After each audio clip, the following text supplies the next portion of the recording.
Hello, welcome to episode 36 of 4 Random Books, and I think some of these are possibly repeating again, but there's a reason for it. I have Anatomy of a Campaign, the Cambridge Military History of Norway. Please note, I'm not doing this book again, comparing it to Geir Ha's books, because you'll see why. It's good, but yes, the trilogy should not be, and that should not be put together. Operation Torch, 1942. Lovely, The Invasion of French North Africa, one of the lovely Osprey books. Dinshon, 1950, Osprey book. And British Commandos of 1940 to 1946, another Osprey book. So I've got 3 Osprey books and a Cambridge military history. So what am I saying? Well, Osprey books are known the world over. They are full of useful, interesting little bits of information, but they're, broadly speaking, foundational level access. So anyone can pick them up and read them, anyone can use them, and anyone can find something interesting in them.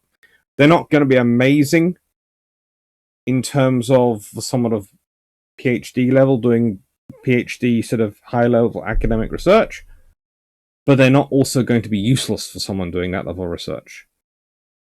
And they are going to be pretty cool because of their drawings and everything else that's lined out in them and the way they're laid out for anyone else doing their research, or anyone else just interested in the topic.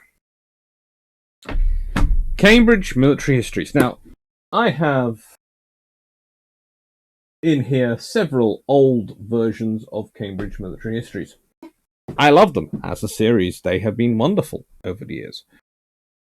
And so when this new one came out, I was really, really looking for it. It's edited by Hugh Strachan and Geoffrey Warrow. Okay, I have met Hugh. He's excellent. He's lovely. I haven't met Geoffrey Warrow of the University of North Texas, but I've heard good things about him, and I've read his books. Again, very excited. And I turned. In fact, they're the military history editors. They're the whole editors of the whole thing. This book itself is written by John Kiszely, and again, another author who I have honestly never read a bad book by. And this isn't a bad book. Please don't think I'm saying it's a bad book.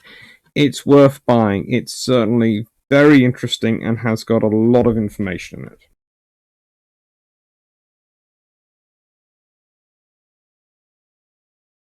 It's just,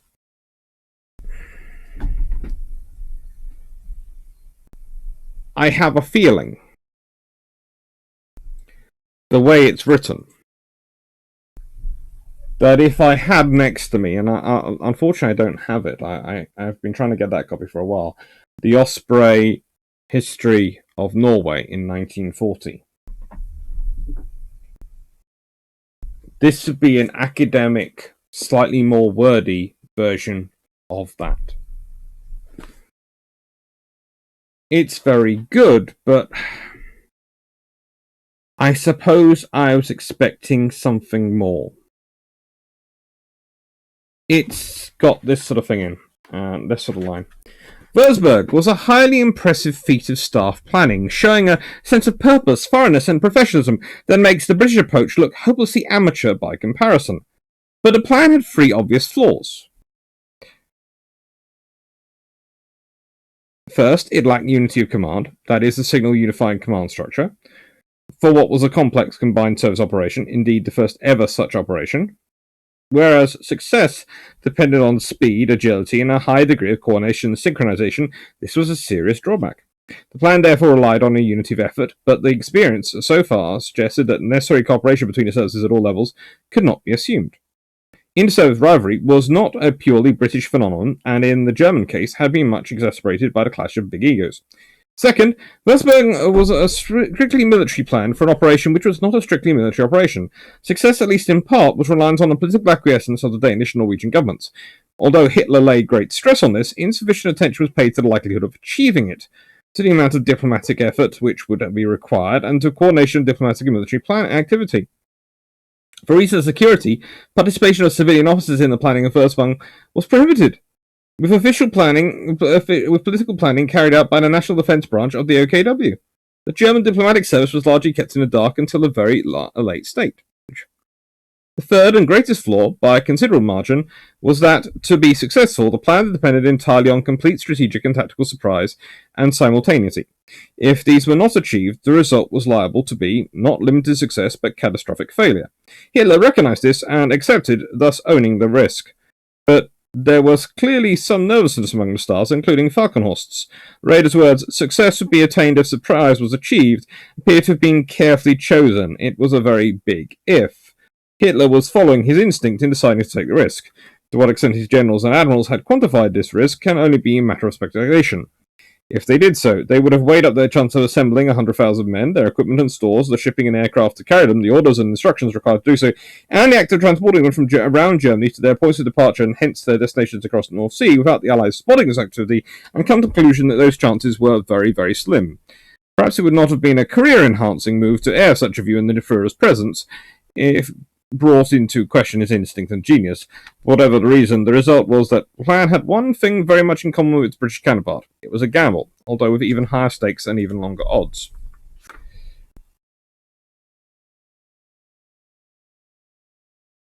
Okay. That is a good illustration of my problem with this.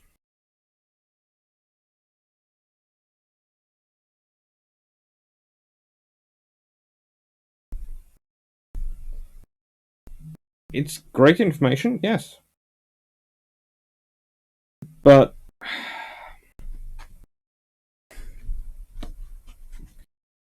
I would have liked probably a map showing where all the troops were coming from to illustrate it. I'm also not quite sure that those three great big issues add up to Wurzburg being a highly impressive feat of staff planning.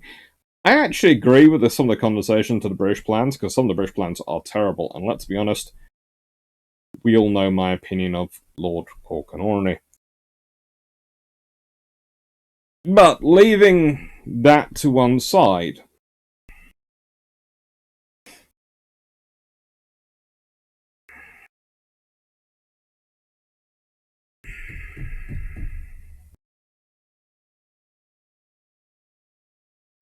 I recommend getting this book, but I wish it had more.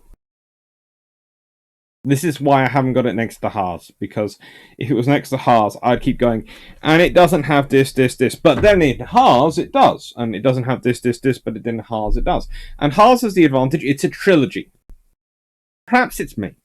Perhaps the fact that I know as much as I do about the Norwegian campaign means that with me reading this book, instead of it being revelatory to me, it's not enough information. And that is something I have to admit. I recommend getting it, though. If you're interested in the Norway campaign, there hasn't been a more recent, more succinct production. It's got some maps in them. It's got some lovely pictures in there. And it's got a lot of information. But it's... How can I put this? I think the trouble is, there's my knowledge of the Norway campaign, and there's my impression of the names in this.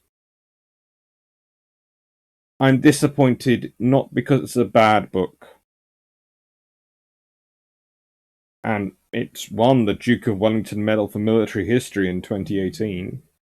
So, as I said, it's not a bad book. I just think these names could have done even better. I hope that makes sense. Still worth getting. So, here's the thing. Lessons of Norway and British do take a lot are what lead to this, British Commandos, 1940 to 1946. This is written by Tim Moreman, consultant editor Dr. Duncan Anderson. Again, good names.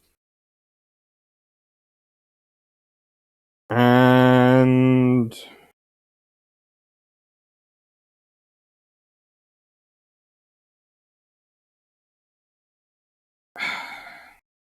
it's lovely. It is lovely. For an Osprey book, it's exactly what you think. There are beautiful pictures. There are lovely, lovely explanations of things.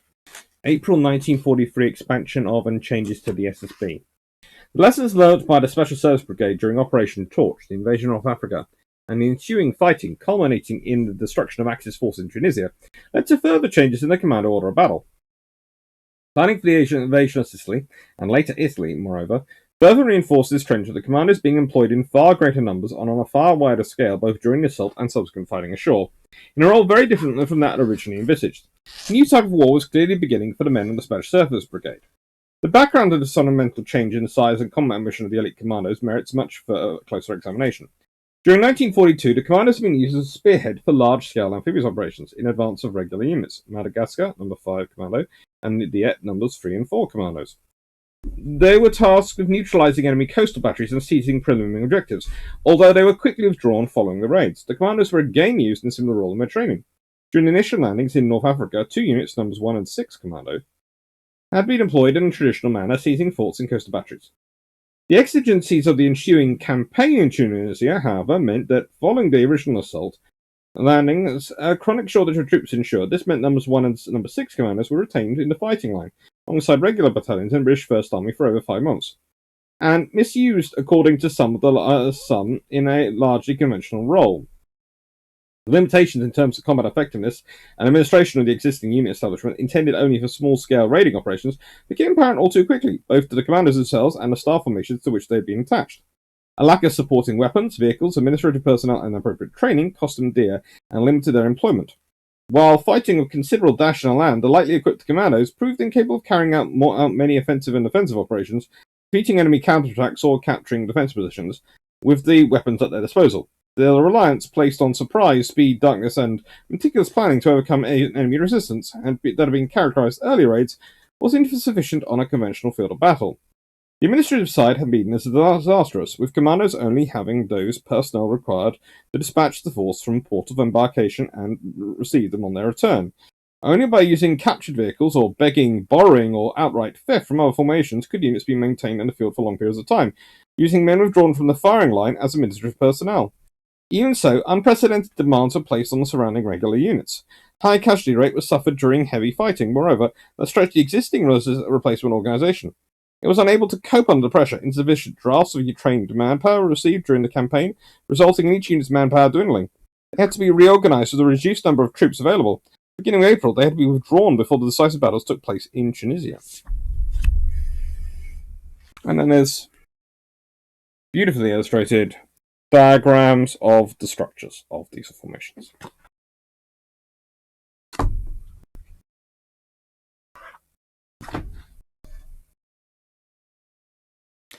Just being an elite troop isn't enough. Sometimes you need the firepower. If you have the time for the planning, for the intelligence gathering, for all that stuff, that's great. Then you can use a needle to take out an entire haystack. But if you don't have time, if you are in a straight-up fight, then probably better to go in with, I don't know, a match, one of Drax's flamethrowers. Let's go Torch 1942, as that would sort of seem sensible. 1942, Torch. This is Brian Lane Herder, illustrated by Darren Tan. And they are beautiful illustrations. Mm-hmm. Lovely map. Eastern Task Force. Algiers was protected by 13 fortified coastal batteries, the most formidable at Cap Sidi Farouk, Fort Dupree, and Cap Montetifo. Within Algiers were 7,000 French troops, as well as light tanks and armoured cars. Outside the city were another 8,000 troops. Nearby Maison Blanche and Bille airfields hosted 47 D-520 fighters and 34 bombers. British planners had inserted two audacious nighttime coups de mons to preemptively seize the docks at Algiers and Oran. Algiers, the destroyer Brook would ram the boom, protecting the harbour, penetrating to the southern basin, and load US troops at the Quai de Dieppe. 15 minutes later, the destroyer Malcolm would steer for the Grand Mall. The Americans would establish a perimeter, then secure various facilities along the waterfront.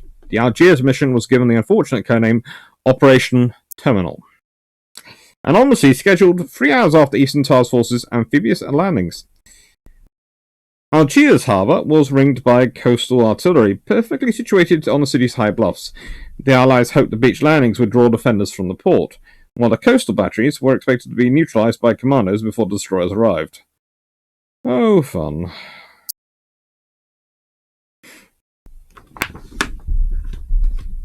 And again, a map. A rather cute map.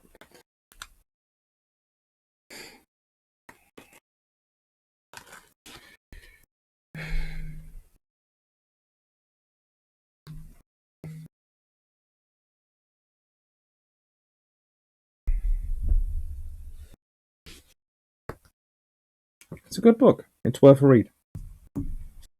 And I'm now well over the 15 minutes. I spent most of that time on the first one. Operation Inchon, 1950. By Gordon L. Rottman and illustrated by Peter Dennis. And again, some lovely illustrations in here.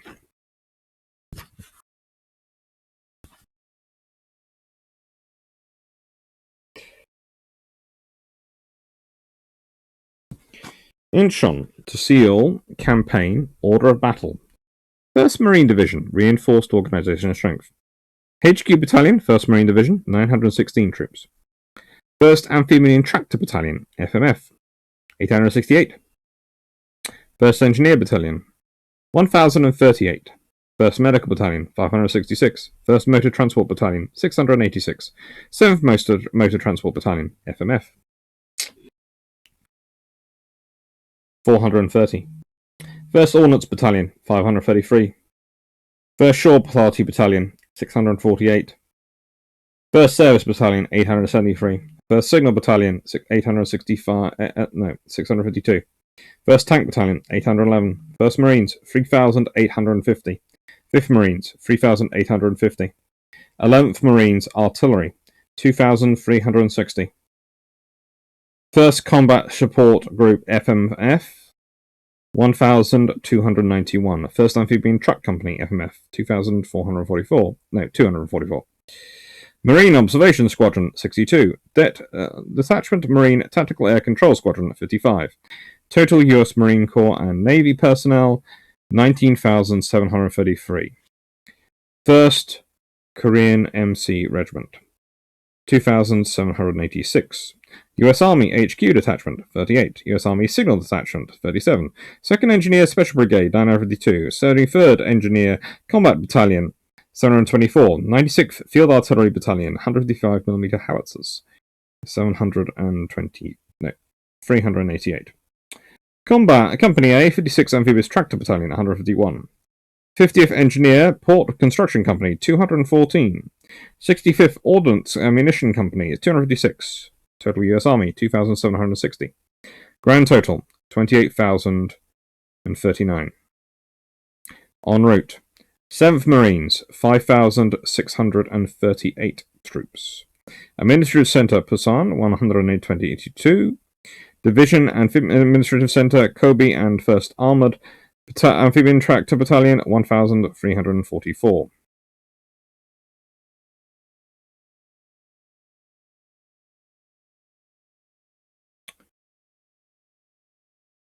Sometimes you need to go in heavy.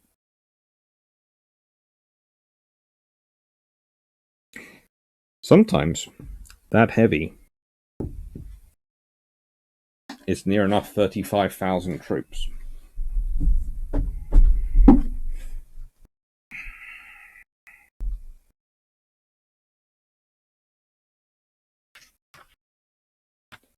organized into a division.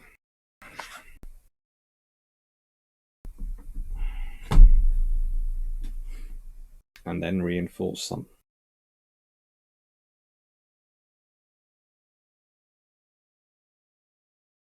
Norway is a classic example of who dares wins. Honestly, as you've probably heard me say before, the Germans shouldn't have won. If any number of encounter of things had gone wrong, the alerts had gone out by radio to the reserves to call up the troops rather than telegram and snail mail, I think, in some places. If the Germans had been a day later and run into the Royal Navy, or a day earlier and possibly run into the Royal Navy, there are so many what ifs, there are so many lucky things which go with Operation Rottman. And there are as many on the Allied sides of F-ups. But when you start looking at the way amphibious warfare develops in the interwar period and the way it develops in World War II, you realize that a lot of these lessons were already understood. The trouble was getting them to be practiced. You see, this is what these 4 books together illustrate very well. The lessons are there. The lessons are drawn from. The lessons are written up. There is doctrine, there is summaries, there are position papers, there are histories, theoretical papers, all sorts of things. They are wonderful. But unless you educate, or rather instill, in your officers and NCOs, in fact, your service personnel at all levels, a lifelong desire for learning, for self-improvement, to go and, an interest that is encouraged in them, to go and study these reports, to learn them, so that they know them at all levels, then you will find it very hard for them to actually be implemented. The great thing about the Commandos is they were trained at all levels, and they were this inoculated in them for the operations they were supposed to do. When the operations were changed, it was then found that they were not well equipped for those, so they had to be changed, they had to evolve. And they did. Special Services Brigade becomes one of the most effective fighting forces the Allies have, unsurprisingly. And it becomes the model for what 3rd Commando Brigade is based on. Was based on. You have elite troops who can operate in the commando raiding style. They are trained to do that. But they're also trained to come together as a very potent brigade. Now, admittedly, that was a very potent infantry brigade for fighting in the north with some various transports. But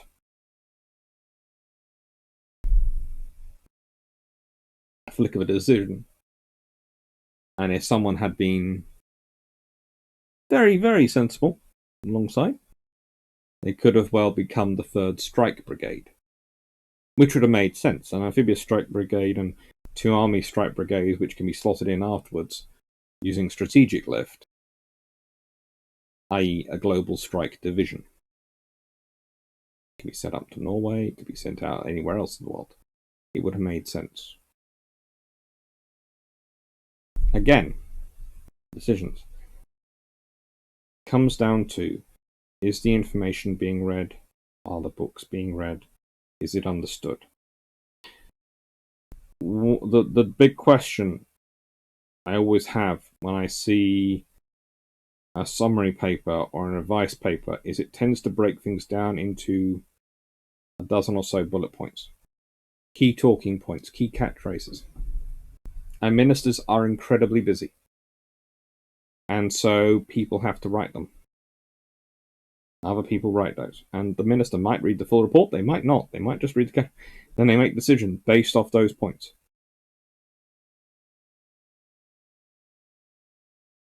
And that happens in all countries around the world.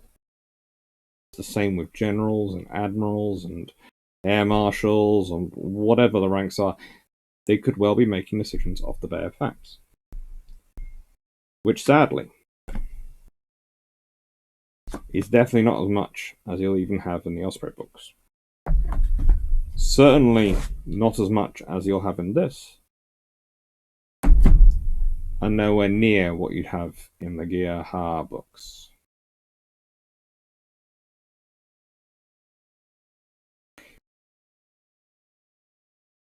We'd hope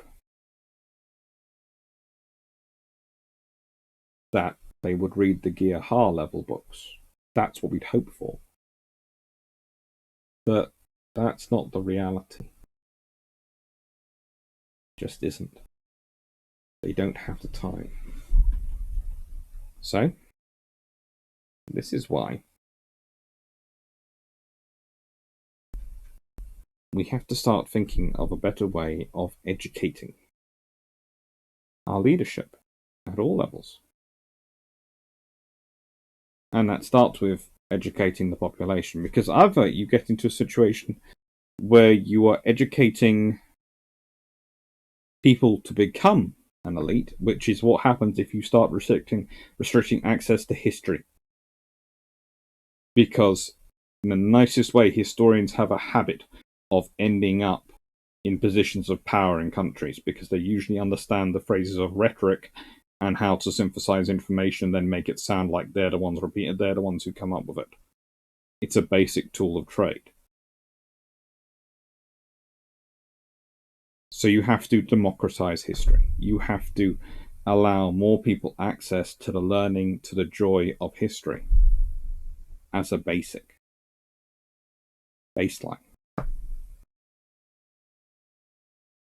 Because it's only by understanding the mistakes of the past and how they were made can we make better decisions in the future.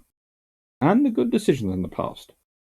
There aren't just mistakes to learn from, there are also good decisions made in the past, which should be learned from. And sometimes those are tough decisions.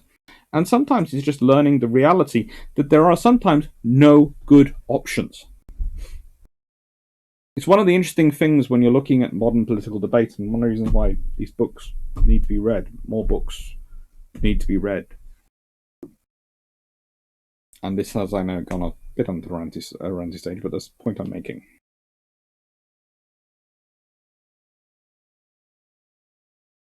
If you think only in terms of 1 and 0, of yes and no, of good and bad, then the time taken searching for that good solution can mean the situation just gets worse. A good example is the reactions to COVID. I'm not excusing or explaining anything, but in my opinion, one of the reasons why some Western governments and some democratic governments took so long reacting was because there was no good answer. There was either lockdown, which would be unpopular, or people dying. Because until there was a vaccine available, there wasn't an option.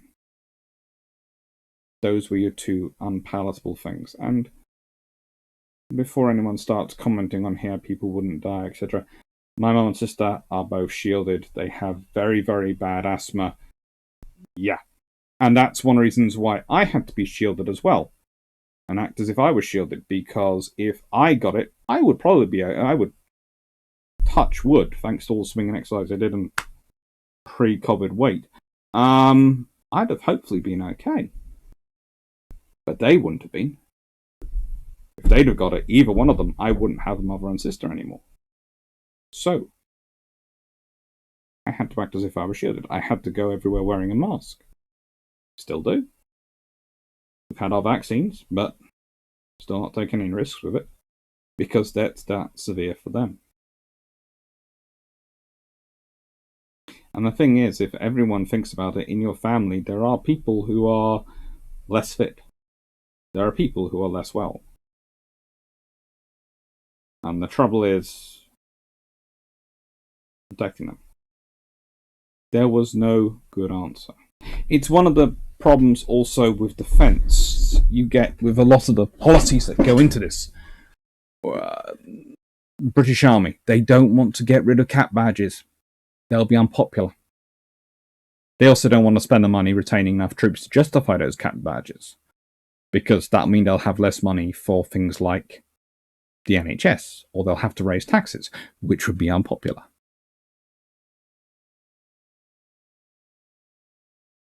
There are sometimes no good answers.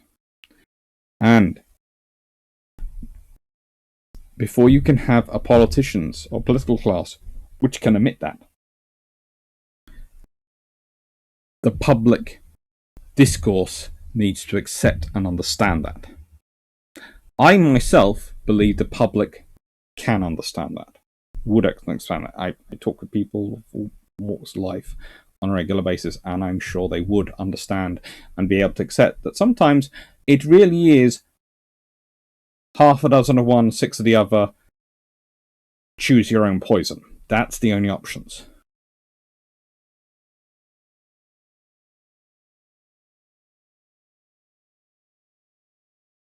But the point is, the political class doesn't believe the public would accept that. And I don't think the media would accept that. In that, there are some journalists and some editors and some who would. But there are also a large number who would see it as an opportunity to make